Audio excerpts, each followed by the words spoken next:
Is the APC house in order? Where will the vote come in 2023 if the magnet of President Buhari is no more on the ballot? And Southwest states, namely Lagos, Ogun, Oyo, Ondo, Osun, and Ekiti, have launched a security formation to tackle the problem of insecurity within the region. The collaboration is tagged Operation Amotekun. This is Plus Politics, and I am Felicity Ezewike.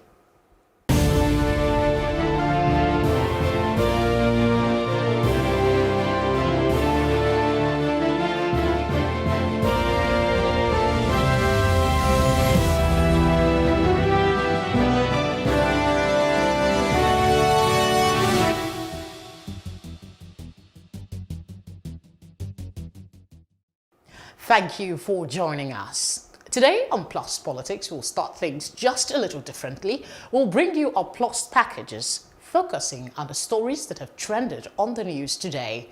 We start with the Edo faction.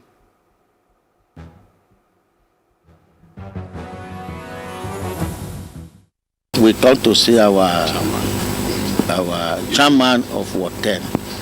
We come to visit our governor for the new year, so that we have prayer with him, that God should continue to help him, elevate him for this good work he's doing in Edo State. Let the water, if there's people take tenure, we are ready to give to the governor. Since they say he must have 2 tenure, we cannot have 3 tenure, let us be done with the people, not personal. But he said that his authority must prevail. We said no. Now we are here to qualify with him, to wish him a happy new year.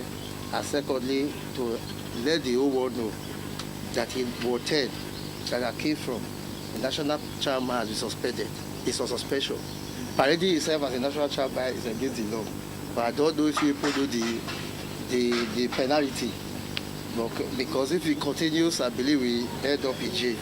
So if you love him, I speak on behalf of Mr. West Local leaders, all the world youth leaders, we have met and discussed. I concluded that this is a suspension. I cannot call any BT, and none of us will obey the BT. Under the circumstances, you would expect that people at the world level would have been put under extreme pressure by now. So you can understand their situation. But as you can see, these men and women are determined to ensure that justice prevails in APC in Edo State. In Edo State, Oshomole has been suspended by factional part of the party, APC. And of course, we know that the governor is at loggerheads with him. The House of Assembly doesn't seem to have found a rhythm yet. Legislation is yet to happen in Edo State because of all the shenanigans that is going on. Will this party be able to put their house together? Well, we'll see what unfolds. Let us see what the PDP is doing. Meeting of leaders of Edo State PDP.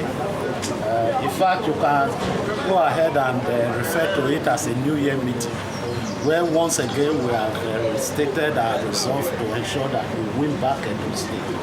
We express our disappointment at what is going on in the state. Everybody has aspiration, everybody has a dream. What the party's position to do with the galvanized leadership we have in PDP is to work hard to win the governorship election in Edo State. Being in a political party is good, but being in government is what is important. That's the essence of politics. If the leadership think that's what they want to do, it doesn't stop my aspiration. There are a lot of good candidates in PDP that are aspiring to be governor. But at the end of the day, the people of the party, the leadership, and the people in the state will determine who rules them. Obviously, you know that over the years, PDP has one family. Even when there's little misunderstanding, we always settle behind closed doors. I don't think anything will be different just now. If there are crises in political parties, obviously.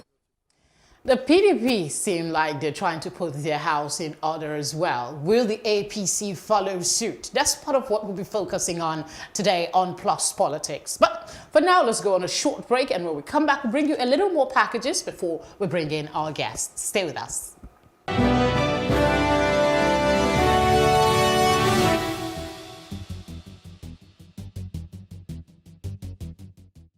You're watching Plus TV Africa. The program is Plus Politics, and today we are looking at a couple of issues, two specifically. In March 2010, Buhari left the ANPP for the Congress for Progressive Change, CPC, a party that he had helped to found. He ran to the APC for the 2015 presidential election as its candidate, and he won. He assured Nigerians he's not running for a third term, but the immediate past Minister of Communication, Adebayo Shitu, on Wednesday said that the All Progressive Congress might find it difficult to get votes in 2023 general elections if the party failed to put its house in order. I'm joined by our senior programs producer, Fumi. Thank you very much. Thank you for having me. Thank you for having Thank me. you very much. Okay, so let me put you on the spot straight up. Is Buhari the magnet that glues APC together? Yes, well, in my opinion, I would say yes. And this is it. You know, APC really didn't have like a rallying point until Buhari came in. And he came in and he used that platform to get Jonathan out. Because whether we like it or not, even if you looked at all the elections that Buhari had lost in the past, he had significant votes, especially from the northern states. And if you could see, like we know, the south, southeast, the south-south are quite divided, you know, in their votes and all, but the north is very united. If you look at even the past election, he had overwhelming votes from the north. So I see what Adebayo Shitu is, the point he's trying to make, in the sense that in the past, just before, you know, when the elections started, and even after the election started, you just played the package of Edo State's crisis, you know, in APC and Oshomole and Obaseki are going back and forth with the issues. There's a lot of problems in the APC, and many people worry that APC just became that platform of opportunity. 2023, you know, Buhari is no more running, and has assured us he's not going for a third term. So now that he's off the table, the house may just fall apart and not have that, you know, strength to get back together and present a strong front for 2023. But if it's a marriage of convenience that seemed to have worked. That's what pundits say. It's a marriage of convenience, but it seems to have worked. They won the presidency, and in the last general election, they won quite a number of states. Don't you think that they might ride on that success to get more votes in 2023? Okay, you know, first of all, zoning is one of the main things that they're also looking at currently, because hopefully, or if they stick to this agreement of zoning, they're not going to zone to the north anymore, because, you know, the first term they presented Buhari, second term they presented Buhari, we haven't found a strong, united candidate that the APC has even brought forward, or even pretended to say, okay, look, there is a likelihood that they may bring this. So there are all sorts of names. Even the APC chieftain, Asiwaju Ahmed Bola Tinubu, has also been touted as one of the candidates for 2023. Even though recently I said, look, don't talk about zoning, don't talk about this. So we don't know who the, you know, the candidate is. If you have like a strong candidate that and now if the zoning is going to come to the south is divided. You have the southeast, you have the southwest, you have the south that are not united on all fronts like the north is. So how is APC going to pull that up? And then you have all these pockets of crisis on different factions. You know, there's even a different faction of the APC led by Ajezwa, different. So the APC already has this problem. Oshomole is, you know, having issues with so many parts of the party. So how do you think that this Oshomole crisis is going to play in? It's not just in Edo State. Yes. There are different period, states, there have been people that have been complaining about the leadership style of Oshomole. How will this play in the coming days in preparation for 2023? I think this is the best time for them to get their house in order. So the elections are over. The people that have won, people that have lost. And if you ask me, look, I'm not a politician, you know, I'm just a journalist, but I just feel like some of those issues may look very, you know, very tough or very difficult on the surface. But if you ask me on the bottom line, it's just very simple, because most of these are always on selfish interest. Because the underlying factor of the Obaseki issue is they believe that they're bringing Ize Yamu in to take him out for his next term and, you know, put him in. So there's just a lot of, I think if we remove all the selfish interests, if we remove all the greed, if we remove all the issues, he's going to be, or if Oshomole comes down from his high horse and, you know, sits with his party people and say, look, this and this is what, let us all focus on the goal of 2023, of course, not forgetting that we still have to rule the people and ensure that the country runs properly, in as much as we are focusing on 2023. But I feel like if he sits down with all his party members, because the only other option, if he doesn't sit down with them, will be they have to, you know, look for a way to, either vote him out or take him out. So that's just the only There option. really seem to be a lot of issues that the APC needs to put together, because whether we like it or not, the conversation about 2023 is upon us already. If we're to still talking about the difficulties, the AP, because Shetty is saying that they need to put the house in order, but the leadership, like you rightly noted, seem a bit divided. We have the fiasco in Taraba State. The Supreme Court just yesterday or so ruled that they have no stand to come to the courts to ask for a candidate to be given. So how do you think that they are going to resolve that situation in Taraba? We've not even gone to the southeast now, where they don't seem to have any state at all. Well, for Taraba, when the courts, when the law is involved, you really can't. If it hadn't gone to court, maybe the parties would have sat down, because it's just also the parties. And like I say, it still goes back to the head. Oshomale has to probably do like a national tour, go around all the states and make peace, because even the parties like a goodwill movement. Like a goodwill movement, and truly listen out to the issues and trash it out, and he has to start from his home state. He has to start from his home state. All this trouble that they've had in Edo State, back and forth. If he does not even start, if he can't solve the crisis in his own home state, how does he solve the crisis in Taraba State? If he doesn't solve the crisis in his own home state, how will he go around to the other states? And he has to do it quickly, because a lot of people, even in the Kogi State elections that was, recently, that Yahaya Bello, there were a lot of disgruntled people, even also in the APC, that didn't want him to, to come back as well. So there are a lot of disgruntled people that Oshomale needs to go around, sit down with, talk with, and because if he doesn't do that, what is going to happen in 2023, and a lot of people have predicted this before, the party will fall into factions. And once they fall into, factions, this is not what will happen. They will probably go, some other people will go out and go and form another party. And by the time people are leaving to form parties here and there, then, everything is really literally just things fall apart. Okay, so before I let you go, the question about the 12 million votes of the 15 million that Buhari won with, 12 came from the north. Exactly. Do you think that, however they resolve this, the issues that they have as a party, that they will be able to put up a united front that will get such amount of votes from the north for any candidates that they pick? I'm not sure, because I just feel like the north, every time I won't say like every time, but most of the time when they bring a vote, it always tilts towards the someone from their region. So unless they can find a strong candidate, and they have to start finding that person now, they have to find a strong candidate like Buhari that the Northerners love, that the people love, and then they really, because he has this overwhelming vote for quite a while. So thank you very much for coming on the program. Pleasure to have you. Thank you for having me. All right, we'll go on a short break, and when we come back, the program continues. Interesting conversations here on Plus TV Africa.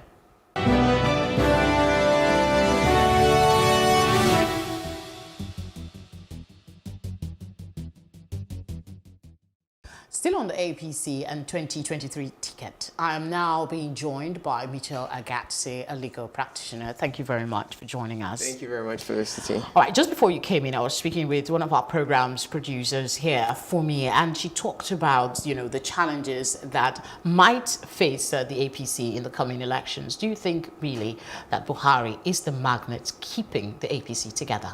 What happens when he doesn't come again? Well, I would say that Buhari is really a rallying force within the APC. These were unwilling bedfellows from the get-go, and there are significant divisions within the APC that he still wades in and becomes their unifying factor for a number of reasons, not least the fact that he can pull the number of votes, especially in the north, that almost nobody else can. It'll be interesting to see whether the people who are considered to be national leaders within the APC can so pull such a force when he steps off the scene. So we're talking about people like Tinubu. Would Tinubu have the rallying cry of the people in the north or the east? Questions about people like Adams Oshomole, the national chairman, who even while there is such a fractious personality. So it remains to be seen the type of person that can step into that role of, leader of the party, presidential candidate, that the rest of the party will rally around. But what do you think that the ex-Minister of Communications, Shetty, meant when he said they need to put their house in order? Because as it stands, if you take away the Buhari faction, you're taking about, people say you're taking about 12 million votes from the APC. What does he mean by putting the house in order when the leaders of the house, like you rightly pointed out, like Oshomole, is factionalizing the party? Well, yeah, and I really don't know what the man means, but when one thinks about it, it's the fact that the type of ability to win votes and win 2 elections, presidential elections, they might not have it without a Buhari figure at the figurehead. He's a polarizing factor, especially among the elite and among the educated, but one cannot rival the fact that among the grassroots supporters, especially in the north, he has almost a cult-like following. Now, for me, in terms of putting their house in order, the question is what exactly is the house that needs to be put in order? One of the issues with Nigerian politics is the fact that we're not rallying around an ideology, we're usually rallying around a person. So it is the case that a lot of people who have sought shelter in the APC now, if Buhari was to leave and the chances of an APC victory were not as certain, then they might decide to pitch their tents elsewhere. However, Nigerian politics is also a bit of rent-seeking sometimes. It's about tit for tat. What can I offer you for me to have your loyalty? Now, we all know that someone like Tinubu, I'm not saying that that's what he does, but he seems very well versed in playing the Nigerian political game and in ensuring that he builds bridges across the country and ensures that he gets loyalty. So the question then becomes that, well, maybe it might not be the cult-like following, but if he's able to get enough should I say, big name interest in the different regions of the country, then we might be able to see a different APC that is still formidable in elections. But for me, as a passing observer that is neither APC nor PDP as of this time, I think the most important thing is for us to have healthy enough debates, powerful enough parties that can go toe-to-toe, such that the people then have a true choice. But you see that happening in the current reality? That you just said yourself that the politics that we play is you align to things that favor you. And most people have also said that the APC is a marriage of strange bedfellow with similar interests. When that interest moves away, like the person of Buhari, what happens? How can they stay together? Yes. Well, and again, for me, it's about ideology, or in the alternative, finding a reason or a common opponent. So in the first election, that's the 2015 election, a lot of Nigerians were frustrated by Goodluck Jonathan, and they were able to capitalize on that. A lot of politicians were frustrated for different reasons with Goodluck Jonathan. So their reasons might not have been altruistic as, nation building. Their reasons might have been because they had been shut out and they were no longer, sucking at the center of the national prosperity milk, So for me, it really is a question that, well, whoever is going to step into that seat and step into the position of de facto leader, i.e. presidential candidate for the APC, should be able to find a new rallying cry. It need not always be the case that the rallying cry or the basis of commonality is the same way that Buhari had his own basis of commonality. It might be something else. For me as a Nigerian, what I would prefer is if the basis of commonality was an electrifying candidate with exceptional policies that people are just like, look, we just have to cite him. And for the other party to also be like, well, if you're going to have that, well, we're going to also have someone exceptional. Then we would actually happily go to the election polls. But beyond these two guys, well, also as a Nigerian, sometimes why do we even need to ensure that they continue to be a good force? Why isn't it the case that, well, they should, grow so big that they eat themselves apart, such that the third force can then become actually a force to be reckoned with? And maybe then we can depart from this two-party system that has, as many people say, failed us, failed our development, failed our policy making, and have a clean start. do you see this party being with all these challenges? Yes. We have the Oshomole leadership grumbling. We have the Taraba situation. Absolutely. We also know that in the southeast, they don't have much states. They're saying they are going to strategize. I'll get to that question in a bit. But do you see them being able to put all of this together to bring a united front come 2023? Well, you know, the thing with presidential elections is that it rallies people in a way that otherwise will not. At the moment, they have small fry that they're dealing with. But even among the small fry, even among the states, oftentimes they prefer that their party is the party at the center. So sometimes they put aside issues and they execute an election. You would also realize, and I think to give you a different bent on this analysis, is what we had with respect to the last elections. I think it was the PDP then when Atiku won, and a lot of people were upset in the PDP. And they created their reconciliation committees. Now, I don't know what these reconciliation committees do, but we had people who were happy at the end of it all and threw their weight behind the leader of the party to win the election. Also with the APC, if you remember, Atiku was in the APC. He was a presidential candidate. Rocha Sokorocha was there as a presidential candidate. Simon Daizai, I think his name was also there as a presidential candidate. The guys who lost, they all supported. So there's something that a presidential election does. There are a lot of promises you can make when you're running for office as president, and sometimes maybe that is the unifying factor that they need. It's not the ideal situation, but it is the case that sometimes that's the case, which is why for me, I want a different way of thinking about this unification. I want a different way of thinking in that I want these parties to come out and say, well, we're now in power, we've done all of this, we've compromised all along to get into power. Now that we're in a strong enough position, let us now have a kind of clear ideology. Let us now have the right people to run our elections for us. Let us now ensure that we actually prosecute these elections in a clean manner. Let us now actually seek for the votes of the people. If that is the case, then it's a win-win situation for us. And I think for the third force, if it was business that we're talking about, and I was a small business owner, and I can see that the big fry in this market is having issues, I'll start re-strategizing, marketing better, getting better quality, getting their clients. So that's also how I think that the third force candidates should look at this situation. All right, I quickly want to just ask you this final question. Shitu talked about Buhari being the most selfless leader Nigeria has ever had. He talked about him slashing his salary by 50%. He also talked about his lack of flamboyance and all of that.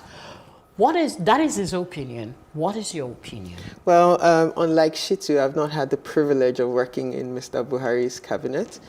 This is not a shameless advertisement for myself. But the important thing for me, though, is that I think we need to look at selflessness beyond slashing salaries and the appearance of hard work. And we have to look at selflessness from hard results. Are we getting the results we want? If that is not the case, then I am sorry. Because that thinking was also the same thinking. If you remember when President Buhari said that the IG of police is working very hard because the man has lost weight. Yes, you may have lost weight and you may be working very hard, but are you delivering results? I'm not saying he hasn't delivered results, but I'm saying that if we're going to be determining selflessness has to be in applying yourself such that the people actually feel the results of this selflessness. I'm not saying that there are no results to his selflessness. I'm just posing the right question. You are a lawyer indeed. Thank you very much for your thoughts on this segment. We'll be right back with you. When we return from the break, we'll be tackling security in the Southwest. Do stay with us.